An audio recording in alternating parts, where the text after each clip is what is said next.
Salam sejahtera, salam penuh sukacita. Bisa berjumpa kembali dengan seluruh jemaat GCC dimanapun Anda berada.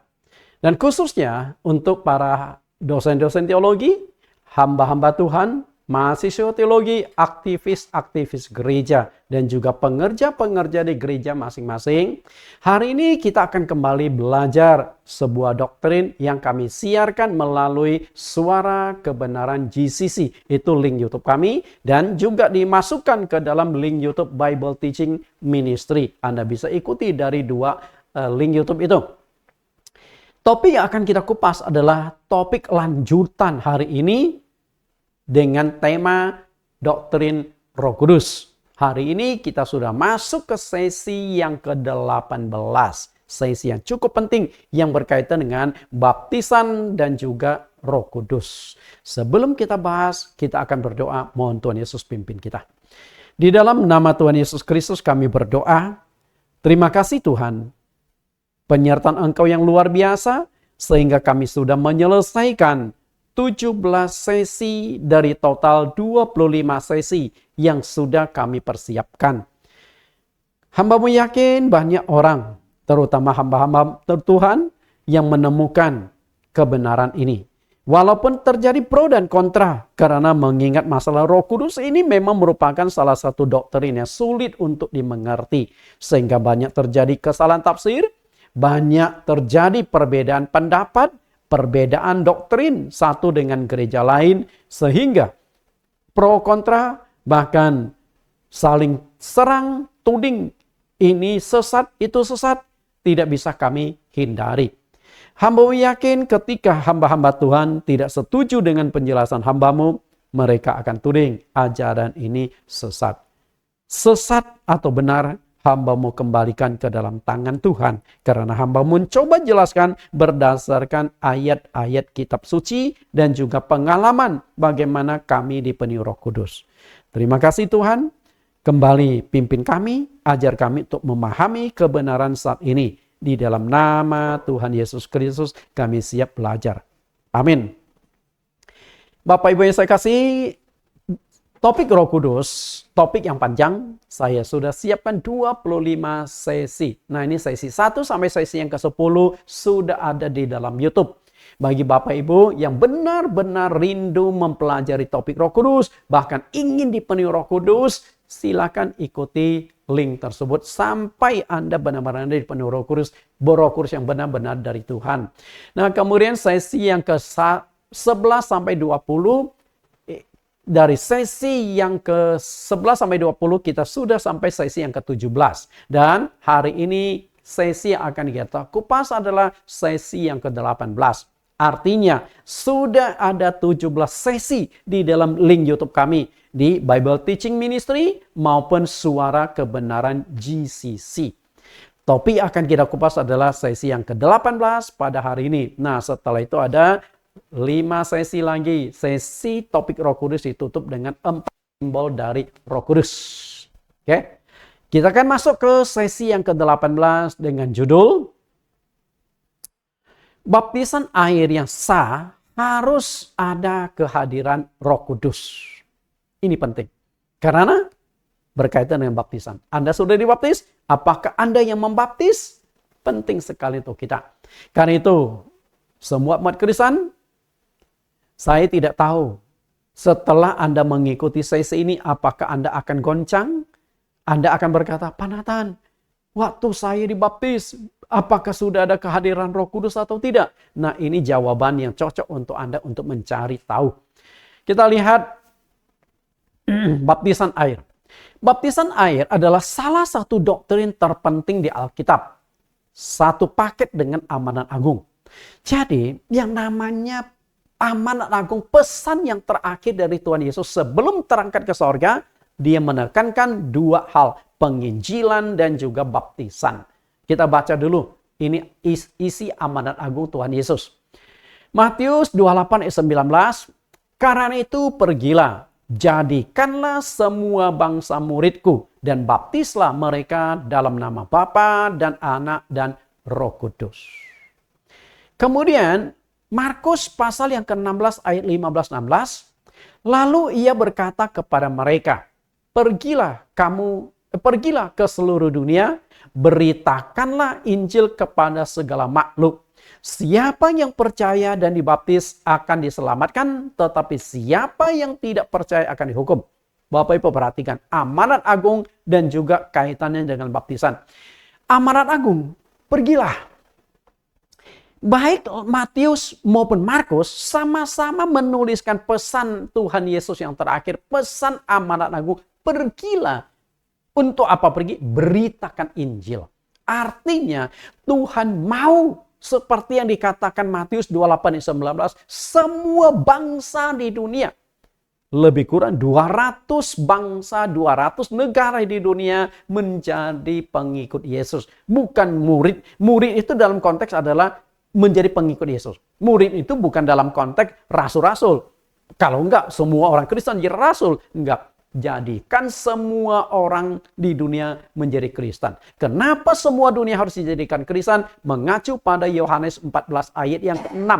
Yohanes 14 ayat yang ke-6, Yesus berkata, akulah jalan, kebenaran, dan hidup. Tidak seorang pun yang datang kepada Bapa kalau tidak melalui aku. Karena hanya ada satu yang bisa bertemu dengan Allah Bapa sampai ke surga, melalui Yesus. Demikian pula Kisah Rasul pasal 4 ayat 12. Sebab di bawah kolong langit ini tidak ada nama lain yang diberikan kepada manusia yang olehnya kita dapat diselamatkan. Di kolong langit hanya ada satu nama yang bisa menyelamatkan, nama Yesus Kristus. Nah demikian pula Yesus sendiri katakan di Yohanes pasal 3 ayat 16. Karena begitu besarnya kasih Allah akan dunia ini. Jadi Allah mengasihi dunia, seluruh dunia, artinya semua penghuni dunia, maka dikatakan beritakan ini kepada segala bangsa. Ini berkata dunia, supaya mereka percaya kepada Yesus Kristus. Nah, setelah kita beritakan Injil, lalu mulai ada yang percaya nih, mau terima Yesus, buka hatinya. Apakah cukup? Tidak, harus dibaptis. Baptislah mereka. Bahkan di Markus lebih tajam, lebih kuat lagi. Dibaptis akan diselamatkan. Dengan kata lain, baptisan ada hubungannya dengan keselamatan. Kalau orang itu mau percaya Yesus, terima Yesus, tidak mau dibaptis, berarti nggak lengkap. Masih nggak lengkap. Ibarat Anda berobat ke dokter, percaya pada dokternya, tapi nggak percaya pada resepnya. Nggak mau beli obat, nggak minum obatnya. Nah, ini kan nggak lengkap. Kalau gitu ngapain ke dokter? Dokter hanya deteksi, diagnosa, oh kamu sakit ini, sakit itu. Yang menyembuhkan kan bukan dokter, tapi obat yang kita minum. Betul?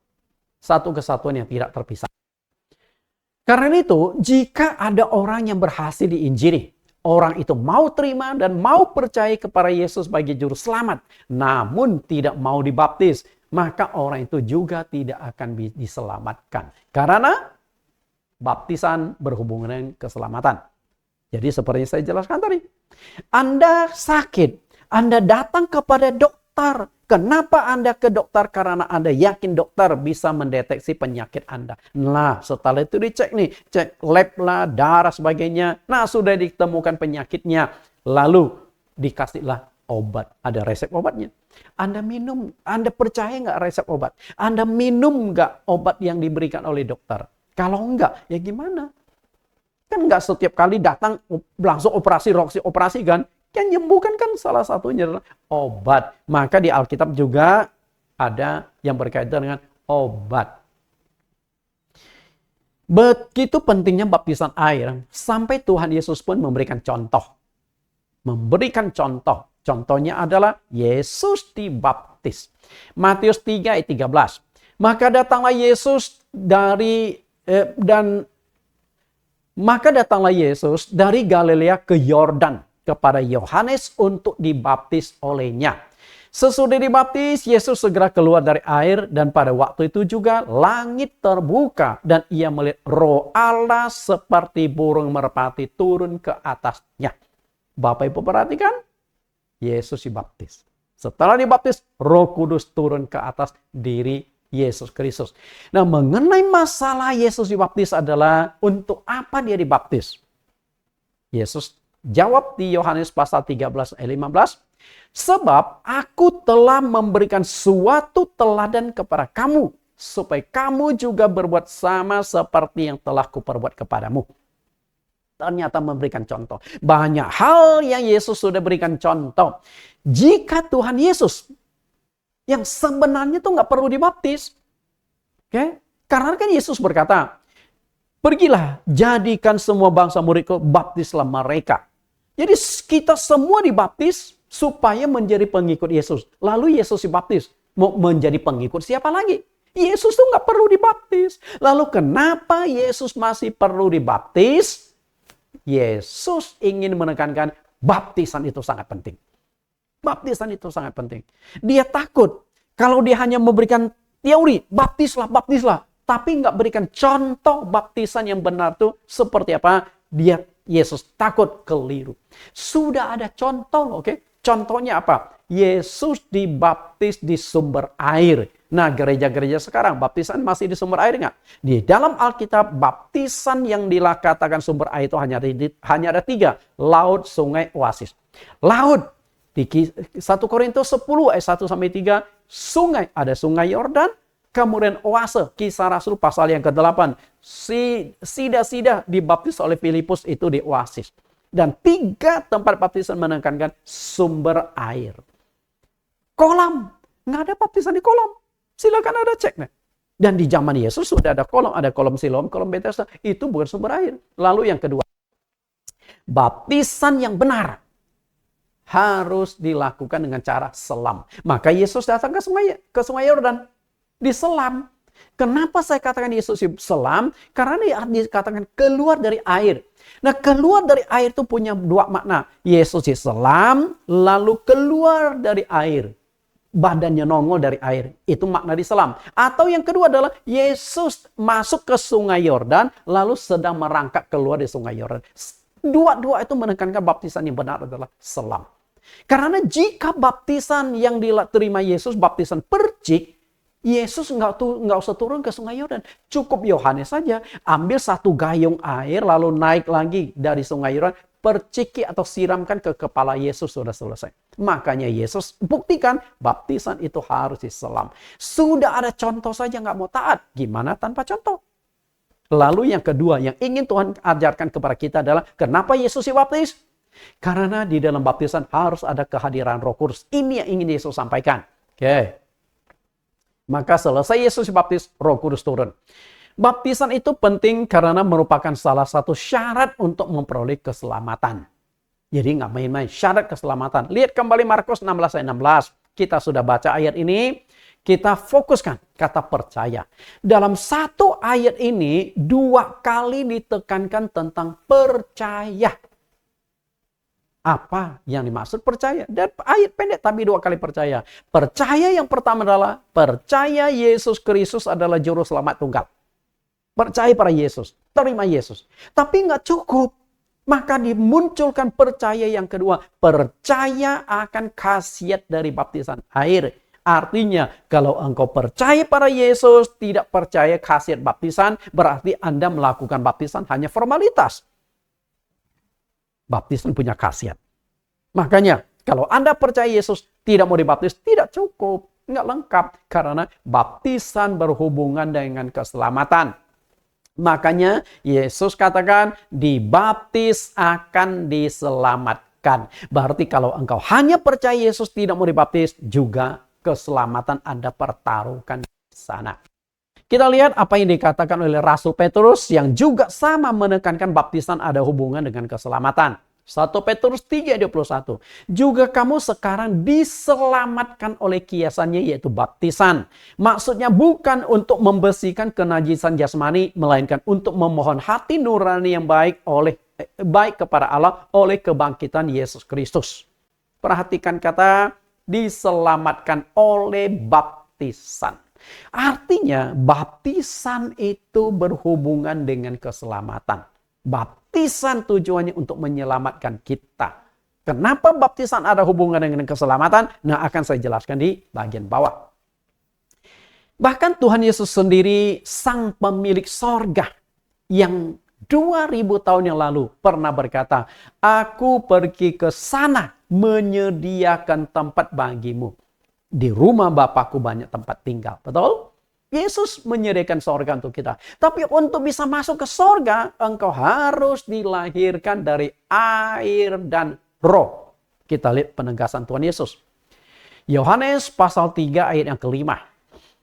Aku berkata kepadamu, sesungguhnya jika seorang tidak dilahirkan dari air dan roh, ia tidak dapat masuk ke dalam kerajaan Allah. Jelaskan di sini.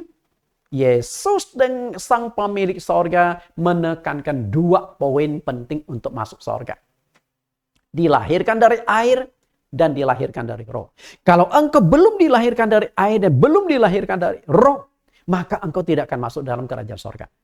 Nah, dilahirkan dari air dan roh, itu Yesus buktikan ketika Yesus baptis. Dilahirkan dari air maksudnya itu adalah baptisan air. Dilahirkan dari roh, harus terima Roh Kudus. Maka setelah Yesus dibaptis, keluar dari air baptisan, Roh Kudus turun ke atas Yesus. Inilah yang disebut dilahirkan dari air dan roh. Nah, untuk lebih jelasnya, kita perbandingkan ayat ini, penjelasannya lebih jauh oleh Rasul Paulus. Lihat Titus pasal 3 ayat yang kelima, apa yang dimaksud dengan dilahirkan dari air dan roh? Paulus jelaskan di sini. Titus pasal 3 ayat kelima, pada waktu itu dia telah menyelamatkan kita. Menyelamatkan kita artinya ada kaitan dengan keselamatan. Bukan karena perbuatan baik yang telah kita lakukan, tetapi karena rahmatnya oleh permandian kelahiran kembali. Perhatikan kata dilahirkan. Oke? Nah, ternyata yang dimaksudkan dilahirkan, Paulus jelaskan itu permandian. Permandian yang dimaksudkan itu adalah baptisan air. Dan oleh pembaharuan yang dikerjakan oleh Roh Kudus. Artinya, Yesus menekankan 2 hal yang sangat-sangat penting dan esensi. Untuk masuk surga, masuk ke kerajaan Allah, engkau harus dibaptis dan harus dipenuhi Roh Kudus. Baru bisa masuk ke surga. Karena itu penting sekali baptisan yang benar. Baptisan yang sah dan memiliki kuasa harus ada kehadiran Roh Kudus. Artinya, jika lakukan baptisan, Roh Kudus tidak hadir, baptisan tidak sah, walaupun baptisanmu sudah benar. Apalagi kalau baptisanmu tidak benar, berarti ada 2 cacat. Roh Kudus tidak hadir, baptisannya keliru. Kalau itu ngapain dibaptis? Nggak ada gunanya, betul? Matius pasal 3 ayat 16-17, kita sudah baca ayat ini, kita coba tekankan. Sesudah dibaptis, Roh Allah seperti burung merpati turun ke atas Yesus. Artinya, dalam baptisan harus ada kehadiran Roh Kudus. Baru baptisan itu sah. Karena dalam baptisan tidak ada kehadiran Roh Kudus, baptisan itu tidak sah.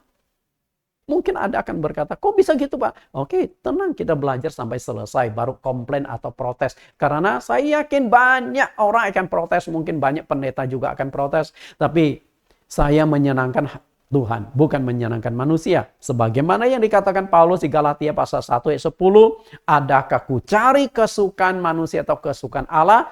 Kalau aku masih mencoba kesukaan manusia, aku bukan hamba Tuhan. Hamba Tuhan harus menyampaikan firman Tuhan. Walaupun ketika dia sampaikan, banyak yang tidak setuju, banyak akan menentang. Karena sudah terjadinya perbedaan-perbedaan tafsiran di teologi. Bagaimana agar Roh Kudus hadir dalam air baptisan? Di dalam baptisan air, syaratnya adalah hamba Tuhan sudah harus dipenuhi Roh Kudus. Oke? Pada sesi yang ke-17, saya sudah kupas secara tajam bahwa yang namanya hamba Tuhan, utusan Tuhan harus dipenuhi Roh Kudus. Dan hanya hamba Tuhan yang layak melakukan baptisan air. Jemaat nggak boleh melakukan baptisan air, kata sakramen. Nah, yang boleh melakukan sakramen itu adalah hamba Tuhan. Sama seperti di zaman Perjanjian Lama, pekerjaan kudus harus ditangani oleh suku Lewi. Suku lain nggak boleh. Mempersembahkan korban, nggak boleh suku lain. Mengangkut tabut perjanjian, suku lain nggak boleh. Hanya suku Lewi. Karena itu, sakramen hanya boleh dilakukan oleh pendeta. Tapi pendeta yang melakukan sakramen harus sudah dipenuhi Roh Kudus sebagai tanda bukti dia diutus oleh Tuhan. Sekarang kita belajar Yohanes Pembaptis. Yohanes Pembaptis, apakah sudah dipenuhi Roh Kudus? Karena dia ditugaskan oleh Allah untuk memperkenalkan dan juga melakukan baptisan. Oke, kita analisa tentang Yohanes Pembaptis ini. Yohanes Pembaptis adalah orang yang pertama kali memperkenalkan baptisan air untuk menggantikan korban bakaran di Perjanjian Lama.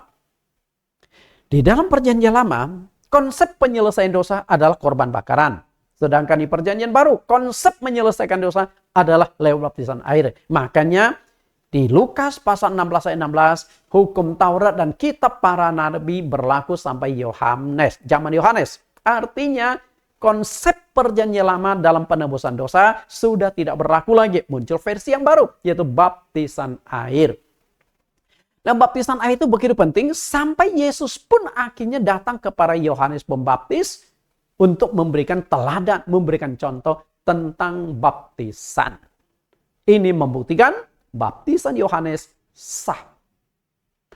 Nah, kalau baptisan Yohanes itu dikatakan sah, pertanyaannya adalah, apakah Yohanes sudah dipenuhi Roh Kudus?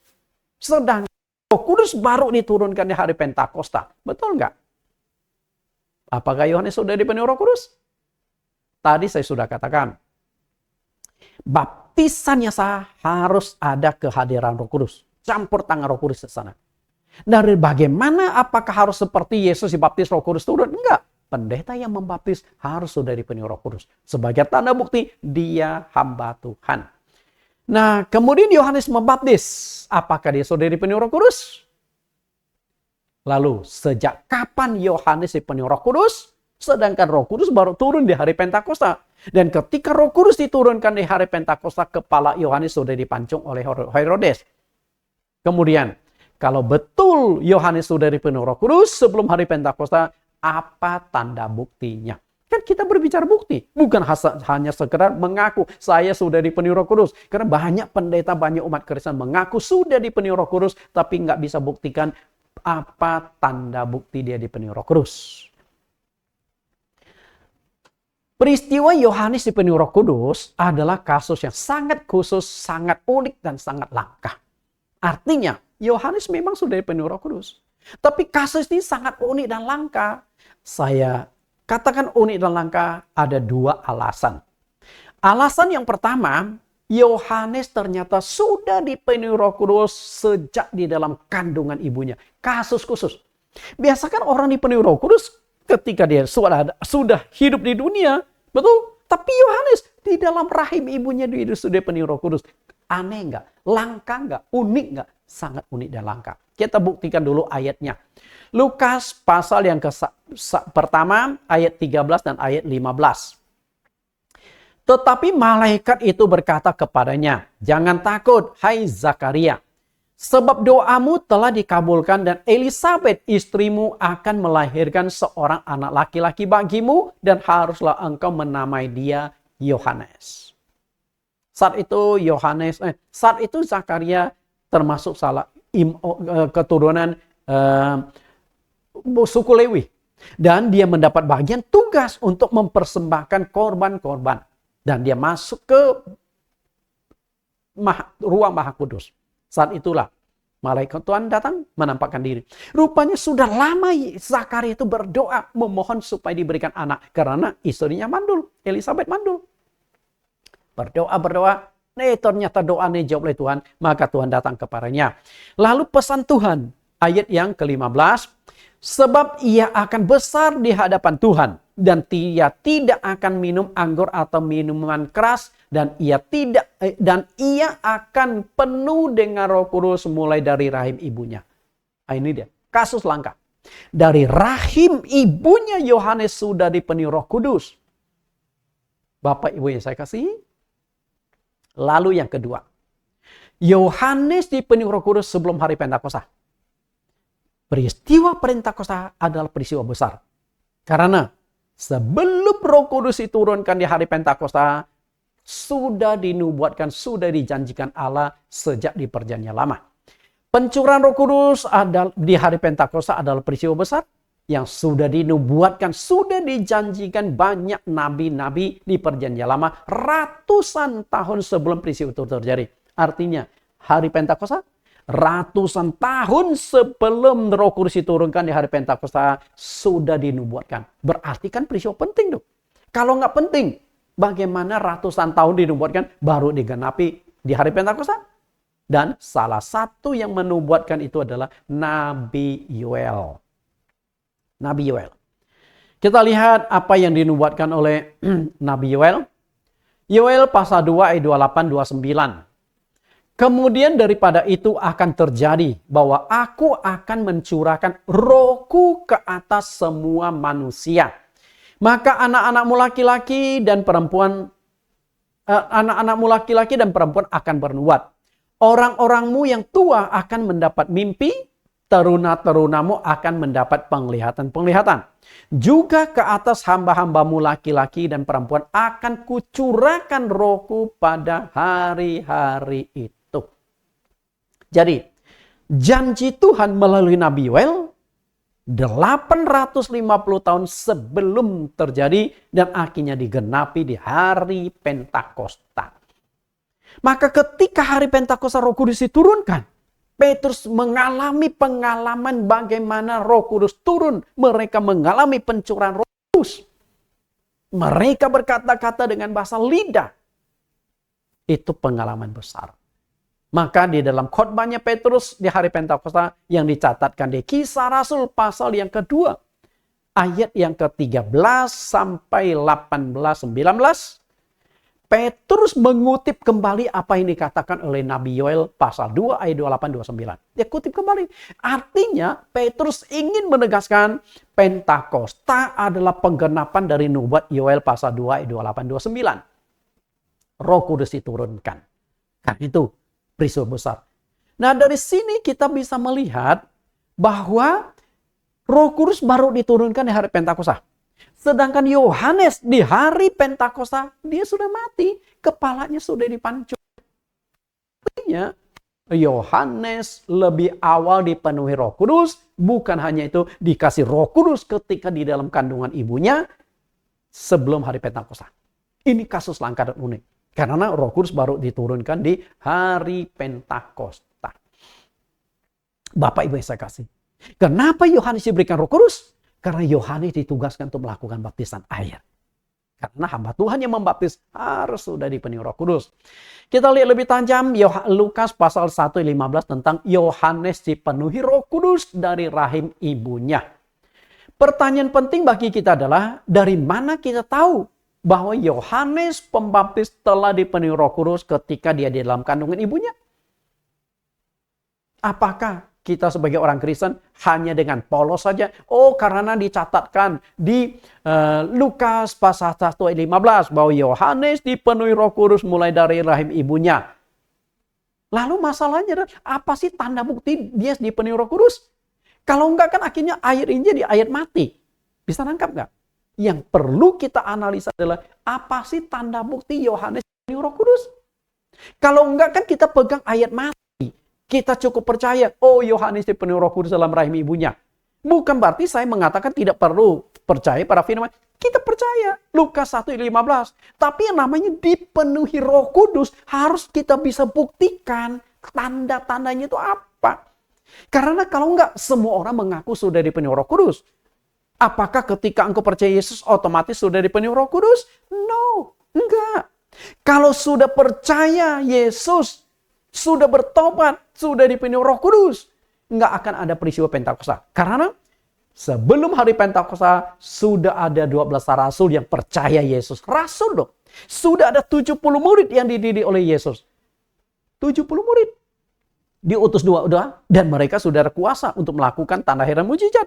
Dan Yesus pernah menyembuhkan banyak orang. Apakah tidak ada yang percaya yang disembuhkan? Ada. Walaupun mungkin hanya 10%. Kenapa saya katakan 10%? Kita mengacu pada patokan orang kusta yang disembuhkan. 10 orang kusta yang disembuhkan, hanya 1 yang kembali mengucap syukur. Yesus bertanya, yang 9 mana? Artinya katakanlah yang disembuhkan oleh Tuhan Yesus itu begitu banyak penyakit, 10% saja. Kalau ada 1000 orang yang disembuhkan di masa 3 tahun itu, berarti sudah ada 100 orang yang percaya Yesus, terima Yesus. Nah, apakah mereka sudah dipenuhi Roh Kudus? Belum, karena Roh Kudus baru diturunkan di hari Pentakosta. Bapak Ibu yang saya kasih, sebuah peristiwa harus bisa dibuktikan dengan dasar Alkitab. Tanda bukti apa bahwa Yohanes dipenuhi Roh Kudus? Roh Kudus.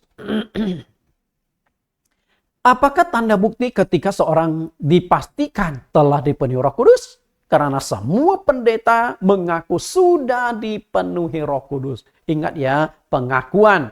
Kita perlu ada pembuktian. Kalau hanya sekedar mengaku, semua orang bisa mengaku sebagai pendeta. Semua orang mengaku sebagai hamba Tuhan. Semua orang mengaku sebagai utusan Tuhan. Tapi pembuktian itu yang paling penting. Nah, setelah itu kita sudah temukan nih dasar kebenarannya. Oh, ciri-ciri orang dipenuhi Roh Kudus begini. Baru kita uji, betul nggak Yohanes sudah dipenuhi Roh Kudus? Oke, itu yang benar. Kita lihat Kisah Rasul 2 ayat 33. Ini tanda bukti yang nyata orang dipenuhi Roh Kudus. Dan sesudah ia ditinggikan oleh tangan kanan Allah dan menerima Roh Kudus yang dijanjikannya itu, maka dicurahkannya apa yang kamu lihat dan dengar di sini. Perhatikan kata menerima Roh Kudus yang saya cetak merah di garis bawah. Menerima Roh Kudus. Artinya ketika seseorang menerima Roh Kudus, pasti ada tandanya. Kalau enggak, bagaimana kita tahu saya sudah dipenuhi Roh Kudus atau belum? Tandanya itu apa? Di sini dimunculkan dua tanda. Bisa dilihat dan bisa didengar. Apa yang dimaksudkan bisa dilihat dan bisa didengar? Bisa dilihat artinya ada gejala fisik yang bisa kita tangkap dengan indera mata. Apa itu Pak Nathan? Ketika orang dipenuhi Roh Kudus, badannya bisa bergetar atau bergoyang. Bergetar atau bergoyang. Bisa dilihat. Kalau nggak bisa dilihat, kalau nggak bergetar atau bergoyang, apanya yang dilihat?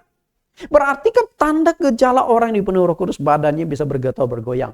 Tapi saya ingin katakan, bukan goyang-goyang sengaja. Roh Kudus akan menggerakkan dia. Dan 100% kesadarannya tidak hilang. Artinya kalau Roh Kudus masuk ke dalam tubuh seorang, badannya bergetar seperti orang kerasukan setan. Enggak. Kalau orang kerasukan setan, kesadarannya hilang. Dia diambil alih kesadarannya. Namanya si Acong. Ketika roh Son Gokong yang masuk, Anda tanya, namamu siapa? Son Gokong, bukan Acong lagi. Karena seluruh kesadaran diambil alih oleh setan. Roh Kudus tidak akan demikian. Lalu, bisa didengar. Maksud bisa didengar adalah ada suara yang keluar dari mulutnya. Apa itu? Ada bahasa roh. Jadi tanda bukti orang dipenuhi Roh Kudus adalah dia bisa berkata-kata dengan bahasa roh. Berkata-kata dengan bahasa roh. Berbahasa lidah. Inilah dua tanda bukti dipenuhi Roh Kudus. Nah, setelah kita temukan buktinya, orang dipenuhi Roh Kudus bisa dilihat dan bisa didengar. Kita buktikan betul nggak orang dipenuhi Roh Kudus bisa dilihat dan bisa didengar. Kalau Kisah Rasul pasal 2 ayat 33 itu dalam konteks teori. Teori mengatakan kalau engkau dipenuhi Roh Kudus bisa dilihat dan bisa didengar. Nah, kita buktikan dalam prakteknya. Betul nggak ketika orang dipenuhi Roh Kudus bisa dilihat dan bisa didengar? Kita lihat Kisah Rasul 10 44 sampai 45. Ketika Petrus sedang berkata demikian, turunlah Roh Kudus ke atas semua orang yang mendengarkan pemberitaan itu. Dan semua orang percaya dari golongan bersunat yang menyertai Petrus tercengang-cengang karena melihat bahwa karunia Roh Kudus dicurahkan ke atas masalah-masalah lain juga. Sebab mereka mendengar orang-orang itu berkata-kata dalam bahasa roh dan memuliakan Allah. Perhatikan ayat 44. Saat itu Petrus diundang oleh Cornelius, seorang perwira pasukan Romawi, pasukan Italia. Jadi Cornelius adalah orang Romawi. Ini orang yang saleh sampai Tuhan mengutus malaikat ke rumahnya. Panggil Petrus. Nah, sebelum Petrus datang ke rumahnya, dia sudah kumpulkan banyak sanak sekeluarga, teman-teman di dia dan sebagainya berkumpul di rumah. Ingin mendengarkan apa yang disampaikan oleh Petrus. Karena Tuhan suruh jemput Petrus. Malaikat Tuhan suruh jemput Petrus. Berarti yang akan datang itu bahkan ini bukan orang sembarangan. Kok diutus dari sorga. Okay. Nah, setelah sampai Petrus, singkat cerita Petrus mulai berkhotbah. Menyampaikan kebenaran firman Tuhan. Dan ketika sedang khotbah, tiba-tiba Roh Kudus turun. Perhatikan, Roh Kudus turun ke atas semua orang. Bukan ke atas Cornelius saja. ke atas semua orang. Jadi kalau yang berkumpul pada saat itu ada 10 orang, 10-nya dipenuhi Roh Kudus. Jika yang berkumpul 50 orang, 50 dipenuhi Roh Kudus. Jika yang berkumpul pada saat itu ada 100 orang, maka 100 semuanya dipenuhi Roh Kudus. Masalahnya adalah apa tanda bukti mereka dipenuhi Roh Kudus? Perhatikan kembali Kisah Rasul pasal 2 ayat 33, bisa dilihat dan bisa didengar. Benar nggak orang yang dipenuhi Roh Kudus bisa dilihat? Perhatikan karena melihat. Jadi tim yang menyertai Petrus dalam penginjilan. Jadi Petrus ini ada satu tim dalam penginjilan. Petrus nggak sendiri. Bisa melihat, mereka dipenuhi Roh Kudus. Karena mereka sudah pengalaman di hari Pentakosta. Bahwa orang dipenuhi Roh Kudus, badannya bisa bergetar atau bisa bergoyang. Mereka bisa lihat, wah mereka dipenuhi Roh Kudus. Dan bukti yang kedua adalah berkata-kata dengan bahasa roh. Artinya bisa didengar. Nah ini tanda bukti Roh Kudus. Tanda bukti dipenuhi Roh Kudus. Nah, sekarang kita uji ke Yohanes. Setelah kita tahu tanda bukti orang dapat Roh Kudus, kita tes ke Yohanes. Ketika seorang dipenuhi Roh Kudus, tadi kan sudah kita baca badannya bisa bergetar atau bergoyang. Nah, apakah ini dialami oleh Yohanes Pembaptis enggak? Kita lihat dulu. Lukas 1 ayat 15, kita sudah baca ayat ini. Nah, lalu kita bandingkan Lukas 1 ayat 40 sampai 41. Saya akan baca di ayat 40, 41-nya karena Lukas 1 ayat 15 sudah kita baca 2 kali tadi. Ayat 40, di situ ia masuk ke rumah Zakaria dan memberi salam kepada Elisabet. Ayat 41, dan ketika Elisabet mendengar salam Maria, melonjaklah anak yang di dalam rahimnya. Dan Elisabet pun penuh dengan Roh Kudus. Perhatikan, Yohanes akan dipenuhi Roh Kudus mulai dari rahim, sejak dari rahim ibunya. Dan apa tanda bukti Yohanes dipenuhi Roh Kudus? Perhatikan karena melonjaklah anak di dalam Yohanes di dalam kandung ibunya. Bayangkan, ini di dalam kandungan. Jadi ketika Maria mengunjungi saudaranya, mungkin sepupu nih, kepada Elisabet, begitu mendengar Maria datang, tiba-tiba Yohanes yang ada di dalam rahim ibunya bergoncang, melonjak. Melonjak itu berarti bergetar, Bapak Ibu. Nah, sama enggak dengan tanda bukti orang dipenuhi Roh Kudus? Bisa dilihat, bisa didengar. Kalau bisa didengar, jelas sulit. Karena Yohanes ada di dalam kandungan ibunya. Apakah dia berbahasa roh? Kita nggak bisa deteksi. Kita nggak bisa dengar. Oke? Apakah di dalam rahim itu ada bunyi bahasa roh? Kan nggak bisa Bapak Ibu. Tapi yang bisa kita pegang adalah melonjaklah. Artinya Yohanes itu bergetar badannya. Saat itulah Yohanes dipenuhi Roh Kudus. Dan bukan hanya Yohanes, ibunya Elisabet pun dipenuhi Roh Kudus. Jadi kan jelas. Okay? Sangat jelas ciri-ciri orang dipenuhi Roh Kudus. Bukan asal-asal mengaku, oh saya sudah dipenuhi Roh Kudus, berarti Anda sudah dipenuhi Roh Kudus. Tidak demikian. Kisah Rasul 4 ayat 31, dan ketika mereka sedang berdoa, goyanglah tempat mereka berkumpul itu. Dan mereka semua penuh dengan Roh Kudus. Lalu mereka memberitakan firman Allah dengan berani. Bapak Ibu saya kasih perhatikan kata ini. Goyanglah tempat mereka berkumpul dan mereka dipenuhi Roh Kudus. Jangankan hanya menggoyangkan atau menggetarkan, menggetarkan badan kita yang kecil ini.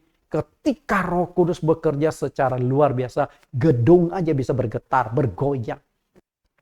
Kan jelas di sini. Karena itu, kalau hanya sekedar menggoyangkan badan Anda yang kecil, nggak ada apa-apanya. Gedung aja bergoyang. Yohanes yang dipenuhi Roh Kudus, badannya juga bergoyang, bergetar, bergoncang. Kan jelas sekali. Nah itu yang disebut tanda dipenuhi Roh Kudus. Bukan asal ngaku-ngaku saya dipenuhi Roh Kudus, saya dipenuhi Roh Kudus. Makanya harus melihat Alkitab dengan jelas dan tajam. 2 alasan penting kehadiran Roh Kudus itu sangat penting di dalam baptisan. Bapak Ibu saya kasih. Tadi saya sudah katakan, orang yang pertama kali memperkenalkan baptisan adalah Yohanes. Dan syarat pendeta yang melakukan baptisan harus dipenuhi Roh Kudus. Jadi supaya Roh Kudus hadir di saat baptisan. Kalau pendeta yang melakukan baptisan belum dipenuhi Roh Kudus, maka baptisan itu tidak lengkap atau tidak sah syaratnya. Maka Yohanes yang membaptis Yesus, Yohanes sudah dipenuhi Roh Kudus. Jadi ketika Yesus dibaptis oleh Yohanes di Sungai Yordan, Yohanes itu sudah layak melakukan baptisan karena memang dia sudah dipenuhi Roh Kudus dari rahim ibunya. Makanya ketika baptisan, Roh Kudus itu hadir. Kenapa harus ada Roh Kudus hadir? Ada dua alasan penting. Pertama, kuasa pengampunan dosa. Yang kedua, bukti sebagai utusan atau hamba Tuhan. Kita akan pertajam dua poin ini. Mengapa hamba Tuhan yang melakukan baptisan air harus dipenuhi Roh Kudus? Kan tadi saya sudah katakan, syarat pendeta yang membaptis harus sudah dipenuhi Roh Kudus. Kenapa begitu? Karena pertanyaan ini akan dijawab dengan pertanyaan lanjutan. Untuk apa sih Anda dibaptis? Betul nggak? Pertanyaan saya, para pendeta, Anda membaptis orang yang percaya kepada Yesus untuk apa? Apakah supaya hanya sekedar menjalankan perintah Yesus di Matius 28 ayat 19? Atau hanya sekedar simbol bahwa dia akan menjadi jemaat di gereja ini? Nah, kemudian pertanyaan itu saya ajukan kepada Anda yang mendengarkan khotbah saya hari ini. Untuk apa Anda dibaptis? Pernah nggak berpikir, kenapa ya saya harus dibaptis ya?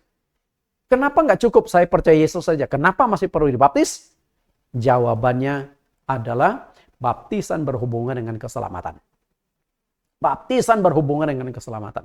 Karena itu, kalau engkau tidak dibaptis, keselamatan Anda pertaruhkan. Lihat kembali Markus 16 ayat 16. Siapa yang percaya dan dibaptis akan diselamatkan. Dan juga lihat kembali 1 Petrus 3 ayat 21. Kamu diselamatkan oleh baptisan. Artinya, baptisan berhubungan dengan keselamatan. Bagaimana jika baptisan yang engkau terima keliru, tidak sesuai dengan Alkitab? Anda mempertaruhkan keselamatan di sini. Sama juga pendeta. Kalau baptisanmu keliru, caranya tidak sesuai dengan Alkitab, Anda sedang mengorbankan keselamatan seorang jemaat. Mungkin kita nggak sadar. Bahaya sekali. Oke. Kemudian, katakanlah, baptisan yang engkau lakukan yang dilakukan pendeta-pendeta sudah sesuai Alkitab. Atau Anda sudah terima baptisan yang sesuai dengan Alkitab. Caranya sudah benar. Pertanyaan lanjutannya, pendeta yang membaptis sudah dipenuhi Roh Kudus belum? Kalau pendeta yang membaptis belum dipenuhi Roh Kudus, berarti masih ada cacat atau kurang. Nah, kalau pendetanya belum ada Roh Kudus, cara baptisannya keliru, namanya double cacat, double kesalahan. Jadi masalah serius Bapak Ibu, jangan main-main sama masalah kebenaran. Mengapa baptisan air ada hubungan dengan keselamatan? Banyak pendeta tidak percaya. Baptisan berhubungan dengan keselamatan. Padahal Yesus sendiri yang sudah katakan di Markus 16 ayat 16, percaya dan dibaptis akan diselamatkan. Dan Tuhan Yesus juga tekankan di Yohanes pasal 3 ayat yang kelima. Kalau engkau tidak dilahirkan dari air dan roh, engkau tidak akan masuk ke dalam kerajaan Allah. Dilahirkan dari air, baptisan air, dilahirkan dari roh, terima Roh Kudus. Kenapa baptisan ada hubungan dengan keselamatan? Karena koneksinya, baptisan punya kuasa mengampuni dosa. Menyelesaikan dosa. Tentu saya akan buktikan dasar-dasar ayatnya. Bapak Ibu yang saya kasih, satu-satunya faktor utama yang menyebabkan engkau tidak masuk surga adalah dosa. Satu-satunya yang merintangi engkau masuk surga adalah dosa. Tidak ada yang bisa mencegah engkau kalau engkau ingin masuk surga. Pasangan hidupmu tidak bisa mencegah. Anakmu tidak bisa mencegah. Menantumu tidak bisa mencegah. Pemerintah tidak bisa mencegah. Bos di kantormu tidak bisa mencegah. Tidak ada orang yang bisa mencegah engkau untuk masuk surga kalau engkau ingin berjuang masuk surga. Tapi ada satu yang bisa merintangi engkau masuk surga, dosa. Karena itu dosa harus dibereskan. Dosa harus diselesaikan. Lalu bagaimana cara menyelesaikan dosa? Tuhan memberikan solusi melalui baptisan air. Artinya baptisan air berkuasa untuk memberikan pengampunan dosa. Kita buktikan dulu dasar ayatnya. Bahwa baptisan berkuasa mengampuni dosa. Kisah Rasul pasal 2 ayat 33. Maka datanglah Yohanes ke seluruh daerah Yordan dan menyerukan, bertobatlah, dan berilah dirimu dibaptis dan Allah akan mengampuni dosamu. Perhatikan yang dikatakan oleh Yohanes, dibaptis dan Allah akan mengampuni dosamu. Artinya Yohanes Pembaptis menekankan ada kuasa pengampunan dosa lewat baptisan. Dan hal itu pun dipertegas oleh Rasul Petrus. Kita lihat perkataan Petrus, Kisah Rasul pasal 2 ayat 38. Jawab Petrus kepada mereka, bertobatlah dan hendaklah kamu masing-masing memberi dirimu dibaptis dalam nama Yesus Kristus untuk pengampunan dosamu. Maka kamu akan menerima karunia Roh Kudus. Perhatikan ya, saya cetak merah dan juga garis bawah dibaptis untuk pengampunan dosamu. Tapi dengan catatan baptisan harus sesuai Alkitab. Dan baptisan yang sesuai Alkitab itu dilakukan dalam nama Tuhan Yesus. Bukan dalam nama Bapa, Anak, Roh Kudus. Atau gabungannya dalam nama Bapa, Anak, Roh Kudus, yaitu Yesus. Enggak ada. Yang ada adalah dalam nama Yesus. Ini perkataan Petrus. Sekarang kita lihat perkataan mantan orang yang banyak dosanya. Yaitu Paulus ketika mau dibaptis. Perkataan ini diucapkan oleh Ananias kepada Paulus yang saat itu masih ragu-ragu untuk terima baptisan. Kisah Rasul pasal yang ke-22 ayat 16. Dan sekarang mengapa engkau masih ragu-ragu? Bangunlah, berilah dirimu dibaptis dan dosa-dosamu disucikan sambil berseru kepada nama Tuhan. Di dalam ayat pasal 22 ayat 16 Kisah Rasul ini ucapan dari Ananias. Ucapan ini dikutip kembali oleh Rasul Paulus setelah dia menjadi rasul.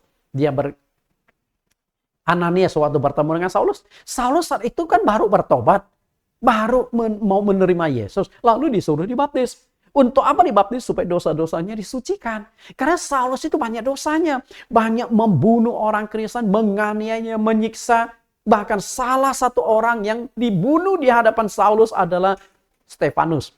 Salah satu dari 7 diaken yang diangkat di kota Yerusalem. Dilempar batu sampai mati. Saulus yang menjaga baju-baju para algojo itu. Dibunuh. Karena banyak dosa. Maka harus dibaptis untuk diselesaikan dosa. Tapi baptisan harus benar. Caranya bagaimana? Harus dalam nama Tuhan Yesus. Makanya sambil berseru kepada nama Tuhan. Kata Bapa, Anak, Roh Kudus bukan nama, melainkan panggilan atau sebutan. Nama dari Bapa, Anak, Roh Kudus adalah Yesus Kristus. Makanya di Kisah Rasul pasal 22 16, dibaptis dosa-dosamu disucikan sambil berseru kepada nama Tuhan. Jadi waktu baptisan, nama yang dimunculkan, bukan sebutannya. Nama Yesus. Bapa, Anak, Roh Kudus, itu sebutan, bukan nama. Satu-satunya yang merintangi Anda masuk surga adalah dosa. Dan dosa itu harus diselesaikan sebelum Anda meninggal dunia. Dan cara menyelesaikan dosa itu adalah baptisan air. Karena itu, tujuan kita dibaptis adalah menyelesaikan dosa. Tapi baptisan harus benar. Dan orang yang membaptisnya harus sudah dipenuhi Roh Kudus juga. Hanya hamba Tuhan yang telah dipenuhi Roh Kudus yang diberikan otoritas. Karena kita sekarang lihat berkaitan antara baptisan, pengampunan dosa, dan hamba Tuhan. Hanya hamba Tuhan yang diberikan otoritas untuk melakukan pengampunan dosa. Tentu disalurkan lewat baptisan dong. Karena itu, hamba Tuhan yang membaptis harus dipenuhi Roh Kudus. Roh Kudus memberikan otoritas kepada hamba Tuhan. Kita lihat Yohanes pasal 20-22. Dan sesudah berkata demikian, ia mengembusi mereka dan berkata, terimalah Roh Kudus. Jadi kepada rasul-rasul itu Tuhan Yesus berkata, terimalah Roh Kudus. Nah kalau sudah terima Roh Kudus, sekaligus Tuhan Yesus memberikan otoritas kepada mereka. Otoritasnya apa? Berupa pengampunan dosa. Lihat ayat 23. Jikalau kamu mengampuni dosa orang, dosanya diampuni. Dan jikalau kamu menyatakan dosa orang tetap ada, dosanya tetap ada. Itu baru hamba Tuhan. Punya otoritas. Yang punya power atau kuasa. Karena dia hamba Tuhan. Nah kalau hamba Tuhan berarti mewakili Tuhan. Nah kalau hamba Tuhan mewakili Tuhan, dia punya otoritas memberikan pengampunan dosa. Tentu pengampunan dosa disalurkan lewat baptisan. Perhatikan dalam satu ayat di Yohanes pasal 20 ayat 23 sampai 4 kali Tuhan Yesus menekankan kata dosa. Perhatikan dosa-dosanya. Dosa dan dosanya. 4 kali Tuhan Yesus menekankan dosa. Kenapa demikian? Artinya dosa itu merupakan masalah yang sangat-sangat serius yang bisa merintangi kita masuk ke dalam kerajaan sorga. Maka dosa harus dibereskan.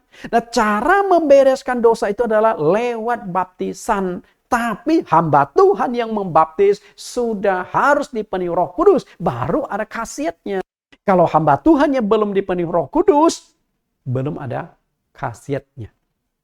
Lalu, mungkin Anda yang sudah mendengarkan pengajaran sampai sini, Anda akan berkata, Pak Nathan, dari mana saya tahu pendeta saya yang membaptis saya sudah dipenuhi Roh Kudus atau belum? Nah, di bagian atas kan sudah saya tunjukkan ciri-ciri atau tanda-tanda orang yang dipenuhi Roh Kudus. Ketika dia berdoa, badan bisa bergetar dan dia bisa berbahasa roh. Pertanyaannya adalah, pendetamu sudah berbahasa roh belum? Maaf kata nih, Pak Pendeta, yang mendengarkan pengajaran saya mungkin agak keras. Tapi ini menyadarkan kita, belajar. Kita marilah rendah hati kalau memang belum dipenuhi Roh Kudus, kita mengejar dipenuhi Roh Kudus. Karena ini kaitan dengan baptisan yang sangat penting sebagai hamba Tuhan yang melakukan baptisan. Hamba Tuhan yang diberikan Roh Kudus juga diberikan otoritas memberikan pengampunan dosa yang disalurkan lewat baptisan air yang dilakukan dalam nama Tuhan Yesus. Oke, dalam nama Tuhan Yesus. Karena itu, ketika Tuhan Yesus memberikan perintah melakukan baptisan air, Tuhan Yesus juga menyinggung kata Roh Kudus.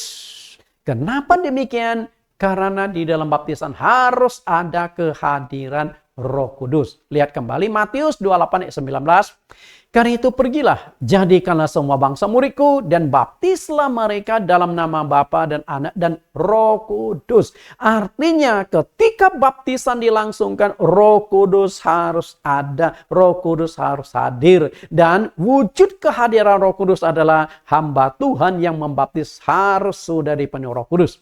Kalau enggak, belum sah. Oke? Jadi ayat Alkitab selalu terkoneksi. Ada benang merahnya kalau Anda mengerti Alkitab. Kalau Alkitab nggak mungkin bertentangan satu dengan lain. Oke, kita sudah belajar kenapa baptisan harus ada kehadiran Roh Kudus. Karena berkaitan dengan pengampunan dosa. Itu sudah kita kupas. Nah, sekarang yang akan kita kupas adalah Roh Kudus sebagai tanda bukti orang itu diutus oleh Tuhan. Nah, sebenarnya bagian ini sudah saya kupas pada sesi yang ke-17. Tapi karena ada kaitan di sesi yang ke-18, saya akan jelaskan. Oke. Perlu saudara ketahui, tidak semua orang yang mengaku sebagai hamba Tuhan adalah benar-benar utusan Tuhan. Enggak semua orang. Karena kalau semua orang bisa mengaku, nah kan semua orang bisa jadi hamba Tuhan dong. Yeremia 23:21. Aku tidak mengutus para nabi itu, namun mereka giat. Aku tidak berfirman kepada mereka, namun mereka bernubuat. Di perjanjian lama banyak nabi-nabi yang muncul, tapi bukan utusan Tuhan. Nah, berarti kita harus mengetahui bukti orang itu diutus Tuhan itu seperti apa. Tanda bukti utusan Tuhan. Di dunia ini ada dua macam hamba dalam pelayanan. Hamba. Yaitu hamba sinode dan hamba Tuhan. Apa bedanya hamba sinode, hamba Tuhan? Hamba sinode seringkali pada pelajaran sesi 17 saya sebut sebagai hamba organisasi. Nah, hamba organisasi dan hamba Tuhan.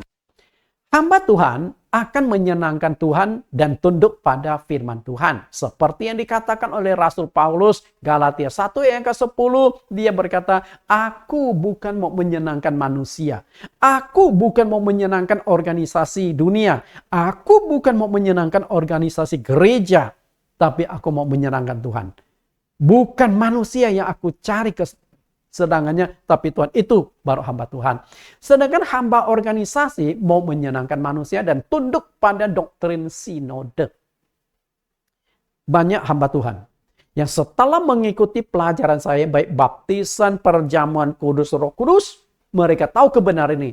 Dan mereka berkata, Pak Nathan, ajaran you cocok.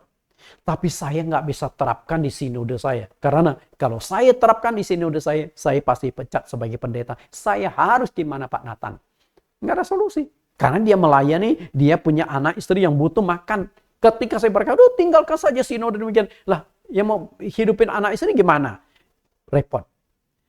Roma 10:3, sebab oleh karena mereka tidak mengenal kebenaran Allah dan oleh karena mereka berusaha untuk mendirikan kebenaran mereka sendiri, maka mereka tidak takluk kepada kebenaran Allah. Jadi kebenaran ada dua macam. Kebenaran mereka sendiri yaitu kebenaran sinode. Maka setiap sinode gereja punya doktrinnya sendiri. Dan kebenaran Allah yang sesuai dengan Alkitab. Nah, kalau dia hamba Tuhan, dia akan menjalankan kebenaran Allah, bukan kebenaran sinode. Ketika seorang pejabat akan diutus oleh presiden sebagai duta besar di suatu negara, pasti dilengkapi dengan bukti surat utusan. Ada dokumen bahwa dia diutus oleh presiden Indonesia menjadi duta besar di negara X. Lalu, masa Tuhan ketika mau mengutus seorang hambanya, menjalankan amanat agung, melakukan baptisan seperti yang Tuhan perintahkan, tidak ada tanda bukti pengutusannya? Pasti ada dong. Lalu apa tanda bukti bahwa orang itu diutus oleh Tuhan? Bukti, tanda bukti utusan adalah Roh Kudus. Nah, itu sudah saya jelaskan di sesi yang ke-17. Jadi saya mengulang di sini supaya lebih tajam karena ada kaitan dengan hamba Tuhan harus melakukan baptisan. Dan bisa dikatakan hamba Tuhan kalau dia sudah dipenuhi Roh Kudus. Dan tanda bukti Yesus diutus oleh Bapa adalah dipenuhi Roh Kudus. Lukas 4:18.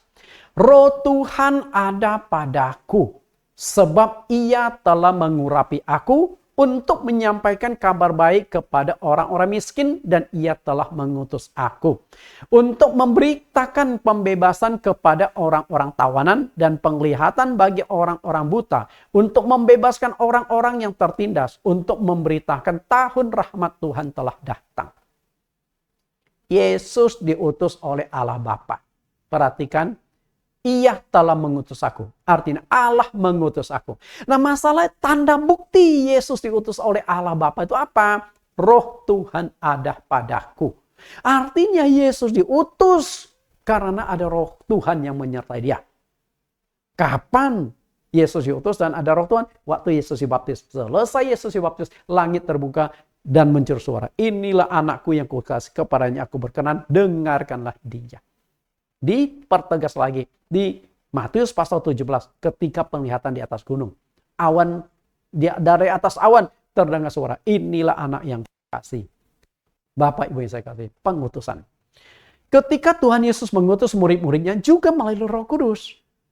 Bapa mengutus Yesus, Roh Kudus. Yesus mengutus murid-murid, Roh Kudus. Yohanes pasal 20 ayat 21-22. Maka kata Yesus sekali lagi, damai sejahtera bagi kamu, sama seperti Bapa mengutus aku, demikian juga sekarang aku mengutus kamu. Dan sesudah berkata demikian, ia mengembusi mereka dan berkata, terimalah Roh Kudus. Perhatikan kata-kata yang ingin saya tekan di sini. Yesus berkata, sama seperti Bapa mengutus aku. Sama, artinya tekniknya sama. Bagaimana kita tahu bahwa Bapa mengutus Yesus? Yesus dipenuhi Roh Kudus. Nah, sekarang Yesus alihkan tahap selanjutnya. Sekarang aku mengutus kamu. Nah, apa tanda bukti bahwa mereka murid-murid ini diutus oleh Tuhan Yesus? Mereka diberikan Roh Kudus. Kan jelas sekali. Oke. Nah, setelah mereka dipenuhi Roh Kudus, baru mereka layak melakukan baptisan. Dan baru sah baptisan itu. Dan memang terbukti. Baptisan pertama kali dilakukan adalah setelah Roh Kudus diturunkan di hari Pentakosta. Maka setelah waktu Yesus naik ke sorga, dia tidak suruh, cepat-cepat beritakan Injil. Kan setiap hari banyak yang meninggal loh sebelum sempat dengar Injil. Yesus tidak suruh beritakan Injil, tapi tunggu di Yerusalem. Maka setelah Yesus naik ke sorga, mereka pulang ke kota Yerusalem, lalu menumpang, mungkin sewa di sebuah loteng, tempat mereka menginap di sebuah loteng. Di sanalah mereka tekun berdoa 10 hari. Roh Kudus diturunkan hari Pentakosta. Nah, setelah Roh Kudus diturunkan hari Pentakosta, baru pertama kali dilakukan baptisan. 3.000 orang dibaptis. Nah, baptisan sudah, sekarang murid-murid sudah dipenuhi Roh Kudus. Jadi, baptisan harus disertai Roh Kudus. Setelah Tuhan Yesus memberikan Roh Kudus sebagai tanda bukti utusan, maka mereka juga diberikan otoritas pengampunan dosa. Karena baptisan berkaitan dengan pengampunan dosa. Jadi benang merahnya itu kita temukan.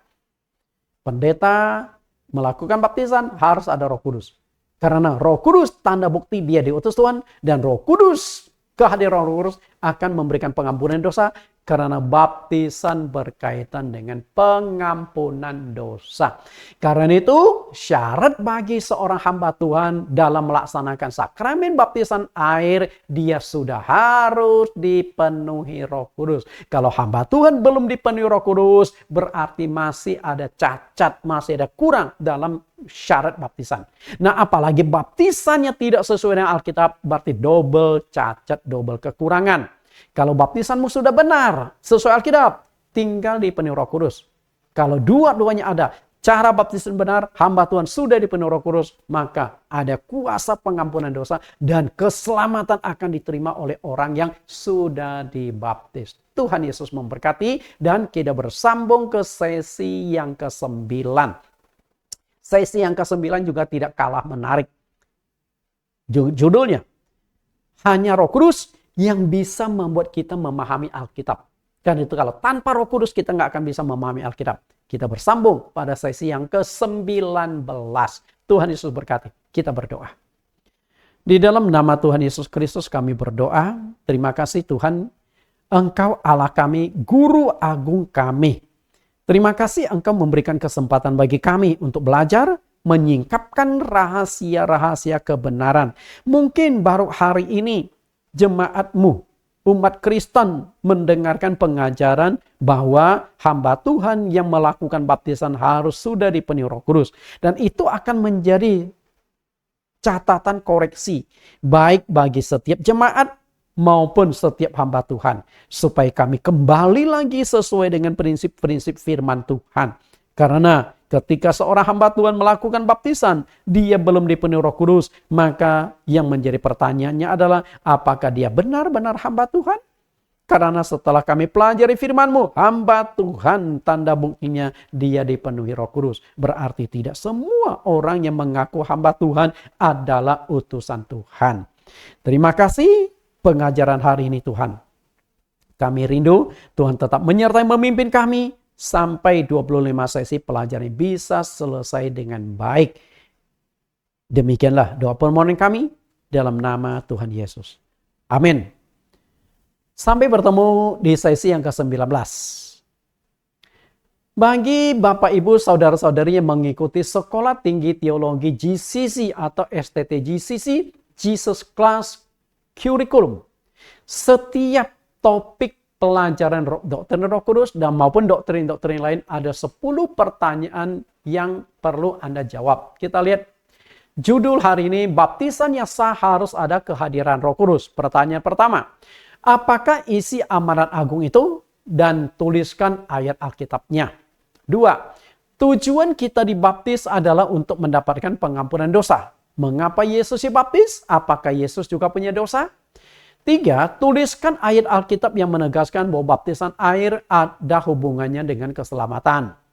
Nggak usah teksnya, hanya bunyi ayatnya. Pasal dan ayat.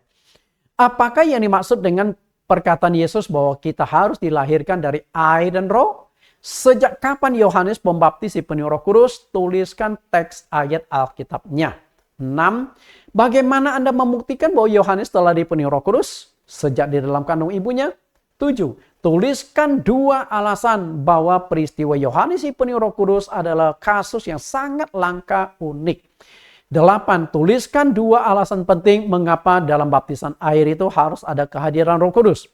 9, apa tanda bukti murid-murid diutus oleh Yesus dan kuasa apa yang diberikan Yesus untuk melengkapi pengutusannya? Pertanyaan 10, tuliskan 2 macam hamba dalam pelayanan di gereja. Silakan jawab, ketik rapi, kirim kembali melalui email ke STT GCC. Tuhan Yesus berkati.